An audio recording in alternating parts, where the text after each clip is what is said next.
Here is Sailor Manyo Sumire, a blue ink. Let's jump straight to the end with my opinion on this ink. As a blue, this does stand towards the top third of all blue inks out there, with its generally colorful, general color of the blue, yet it being a bright tone of blue. I think this is really good. It's hard to stand out in all of the blues. It did a really good job. Now, there is a little expected tone shift as papers changes, and it usually has some shading to offer up. The greatest tone shift happens with the non-fountain pen friendly papers, but it still stays a very usable tone of blue. I would be very happy if gifted a bottle of this and would use it up happily. But how many bottles of blue ink do I really need? Which is the only reason I don't see buying a bottle. And that's where I'm trying to talk about some of these as if I'm given it, how happy would I use it, or would it sit in the back shelf somewhere never being used? Or would I be more than happy spending my money on it? I think that's a fair thing to talk about at this point. The pen for today is a Pilot Custom Heritage 912 with a music nib. Now that we know my opinion on this ink, let's see how I got there with the first writing sample done on Clairfontaine.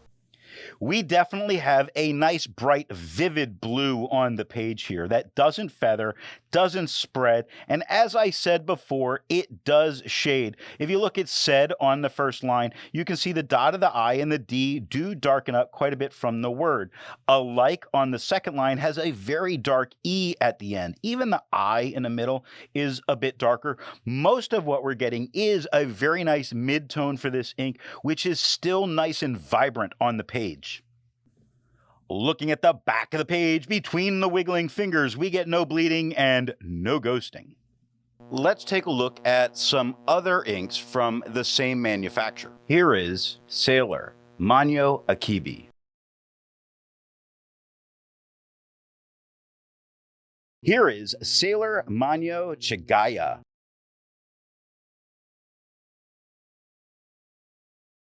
Here is Sailor Manyo Konagi. Here is Sailor Manyo Neko-Yanagi.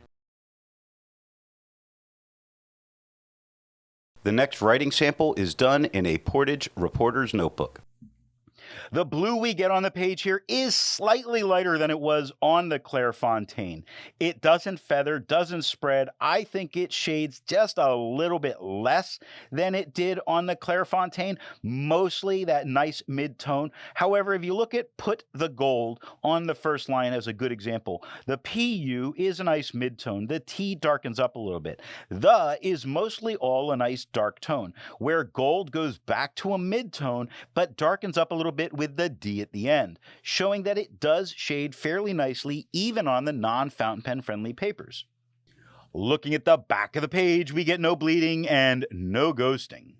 There's a lot to learn by doing multiple chromatographies. The one on the left is immediately put into water for 10 to 15 seconds. The one on the right, marked with a D, is let dry for 10 minutes before putting into water. The next writing sample is done on a national brand Steno notebook. Here the tone we get is a very different kind of blue. It's... It really makes me think this is a darker turquoise that's very blue leaning. I do like what I'm seeing on the page as a tone, but it's not the vivid blue that we had with the other papers. It doesn't feather, it doesn't spread, it's got a few moments of shading that go on. Take a look at after on the first line, where the ter at the end is a bit darker than the af at the beginning, where that is a nice mid-tone throughout all of the writing. Looking at the back of the page, we get no bleeding and no ghosting. Resistance tests are done to see how this ink can be expected to perform on the page, and more importantly, how hard it may be to clean from your pen.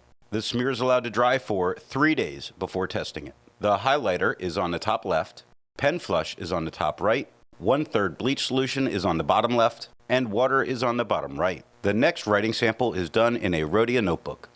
Here we get the same tone as the Clairfontaine. It doesn't feather, doesn't spread. It shades about as well as it did on the Clairfontaine, though on the first line, the T is lighter than the HR. The OU lighten up a little bit, and the GH start to work their way just a little bit darker.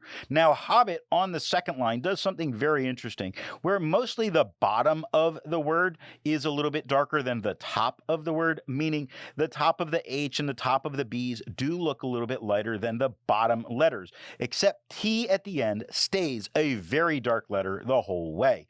It stands out against this quad rule with no problem, making it a very good ink to use if you really prefer quad rule paper. Looking at the back of the page, we get no bleeding and no ghosting. With over 1,000 inks reviewed, let's take a look at some color comparables. Here is Diamine Steel Blue.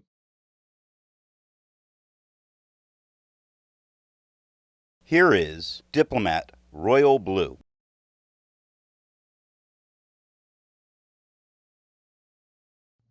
Here is Dr. P.H. Martin's Ocean Blue.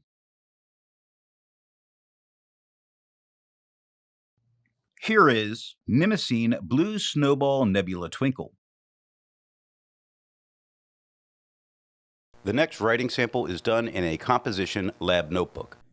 The tone we get on the page here is quite a bit lighter than it was on the Clairfontaine, flatter, less lively, but still very much a blue. I would think it was an entirely different blue looking at these two if I didn't know how this paper could affect ink. It doesn't feather, doesn't spread, it does shade fairly decently considering the paper, but most of what we get, if you look at the second line, he had borrowed on the right side, all the same tone. But if we look on the first line, Chief, no, not. The chief on the H and the F are quite a bit darker than the C or the IE. Even the F is a whole lot darker than the H. The no is a nice mid-tone. The exclamation point, very dark, but not right next to that. The no is light. The T at the end, very dark. Stands out against this quad rule, no problem, making this good for students to use. Looking at the back of the page, we get no bleeding and no ghosting. While it's nice to see ink in the same color family, I prefer to see ink to complement the color on the page. Here is Mont Blanc Ladies Edition Pearl. Here is Caran d'Ache Electric Orange.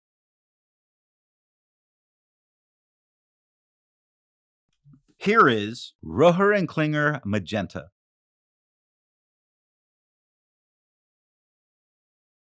Here is Krishna Danu Udak.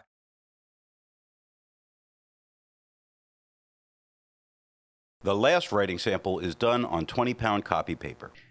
The tone we get here is a little bit lighter, a little less vivid, so flatter a tone than we had on the Clairfontaine. Of course, we're going to get a little bit of feathering, but the feathering is incredibly light in what's happening.